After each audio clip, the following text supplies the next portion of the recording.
జై గురుదేవ్, జై జై భవాని. నేను మీ కందరసానంద. ప్రభుత్వ ఉద్యోగుల నుండి హిందువులని నిషేధిస్తున్నామని చెప్పేసి జహాంగీరు ప్రకటించడం జరిగింది. అక్కడి మినిస్టర్. పోలీస్ జాబ్‌లలో, గవర్నమెంట్ జాబ్‌లలో రిక్రూట్‌మెంట్స్ ఉండవు ఇక నుండి హిందువులకి. కేవలం ఇది ముస్లింలకు సంబంధించిన దేశం కాబట్టి ముస్లింలను మాత్రమే మేము ఉంచుకుంటామని బహిర్గంగా చెప్తున్న పరిస్థితి. ఖచ్చితంగా ఎక్కడోళ్ళక్కడ ఉండాల్సిన అవసరం ఉంది అని చెప్పేసి గట్టిగా వాదిస్తున్న పరిస్థితి.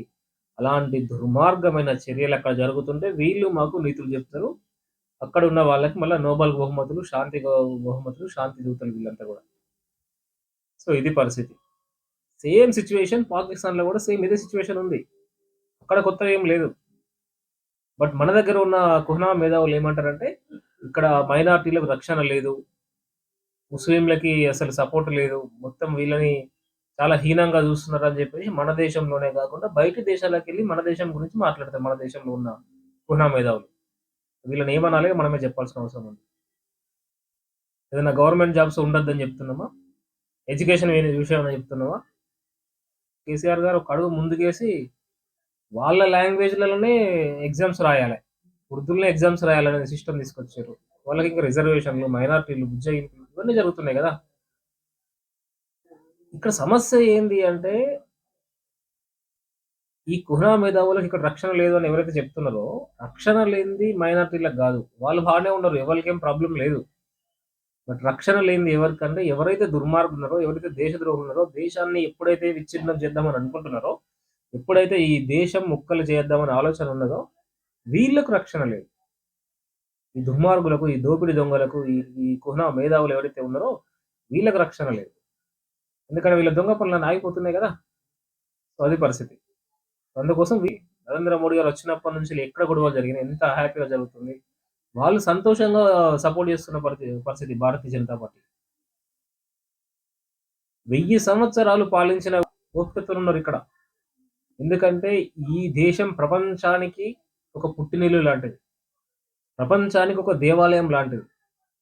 అలాంటి భారతదేశంలో అందరూ సమానంగా చూస్తారు. ఎందుకంటే ఒక మనిషిని మనిషిగా చూసే మతం ఏదన్నా ఉంది, ధర్మం ఏదన్నా ఉంది అంటే కేవలం సనాతన ధర్మం మాత్రమే. సో, అందుకోసం ఇక్కడ ఎవడైనా రావచ్చు, ఎవరైనా ఉండొచ్చు. సో, అలాంటి పరిస్థితులుంటాయి. బట్ ఇక్కడ ఈ కాన్సెప్ట్ ఒకటేంది, ఎవరు రావద్దు.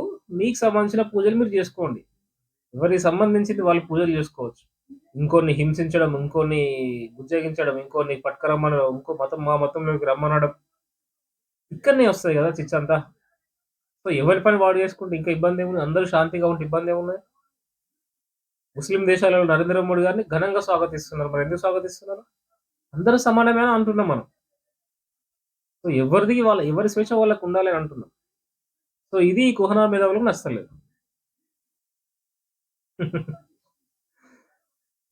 బట్ ఈ బంగ్లాదేశ్‌లో ఏదైతే జరుగుతుందో హిందువుల పైన దాడి, ఇప్పుడు జనవరి ఈరోజు 2 తారీఖు గదా!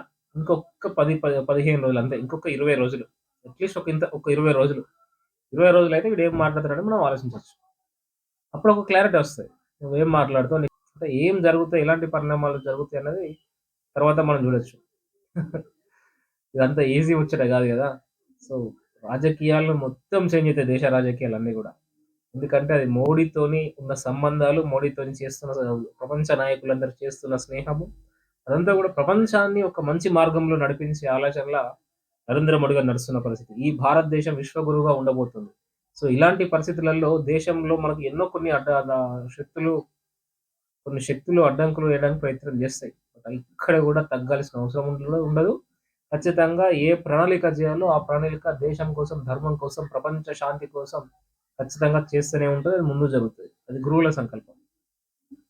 సో, ఈ వీడియో మనం ఇక్కడి వరకు చూసినామంటేనే దేశం కోసం, ధర్మం కోసం ఆలోచించే వ్యక్తులని అర్థం. పిచ్చి పిచ్చి వీడియోస్ చూసి యువత చెడిపోకుండా, ఇలాంటి ఒక మంచి వీడియోస్ వాళ్ళకి షేర్ చేసి, దేశభక్తులుగా, ధర్మభక్తులుగా మనం తయారు చేయాల్సిన అవసరం ఉంది. ఈ వీడియోపై మీరేమనుకుంటున్నారో, అసలు అలాంటి సిట్యుయేషన్‌లు ఇక్కడుందా? ముస్లింల పైన అలా అలా అరాచకాలు జరుగుతున్నాయా మన దేశంలో? కొంతమంది గుహా మేధావులు చెప్పినట్టు. సో, అక్కడ ఉన్న హిందువులకి ఆ జాబ్స్ తీయడం గల ఆ వ్యవస్థను మీరెట్లా చూస్తున్నారు? సో, దీనిపై మీరు ఒక అమూల్యమైన కామెంట్ తెలియజేయండి.